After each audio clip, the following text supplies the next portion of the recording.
Bus එකට නැගපු වෙලාවේ මගේ අතේ බෑග් එකක් තියෙනවා. ළඟ හිටපු කෙනෙක් ගහනවා පුරුදු ගෙනියන්න. ළඟ හිටපු කෙනෙක් ගහනවා පුරුදු ගෙනියන්න. අද භික්ෂුන් වහන්සේලාට අපේ ආවුනේ පාරකට බලය යන තත්ත්වයක් තියනවා. අපේ මිනිස්සු දන්නේ සාහිත්‍ය කියලා. සාහිත්‍ය හාමුදුරන්ට බයි වඩා ගන්නම ගහන්න බණ ගන්න මේකත් දෙන සාහිත්‍ය. එනිසා මම මේ හැමෝගෙම ආරාධනා කරනවා.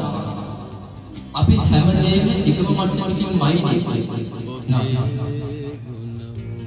මේ වහන කම කියන බුදුහාමුදුරුවෝ දේශනා කරනවා සේයලාලි නාම පක්ඛේ සපුරු යේදේවලේදී සපත්තවාරවලේ වහන කම කියලා කියන්නේ හරියට අහස පියාසන කරන පක්ෂියෙක්. ඒකට හේතුව අහස පියාසන කරන පක්ෂියෙකුට දැනෙන්නේ තමන්ගේ පියාපත් පාඩිතයි. මේ හාමුදුරුවන්ට දැනෙන්නේ මේ දෙපඩ සිරුරේ තනිපඩ සිරනේ පාත්‍රේ වර විතරයි ඉන්න කිසි බලයක්. මේ ගිහි කෙනෙක් ගත්තොත් මරණ ධන සංකේතයක් යනවා කුලකඩ සංකේතයක් යනවා විශ්වවිද්‍යාලයක් යනවා ඒකට යනවා දරුපඩ වගේ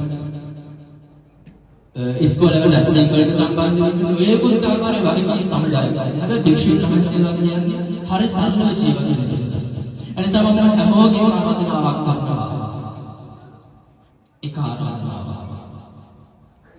බෞද්ධයාගේ හදවතම භික්ෂුව කියලා. හදවත නිරෝගීව තිබුණොත් සාසනය නැහැ.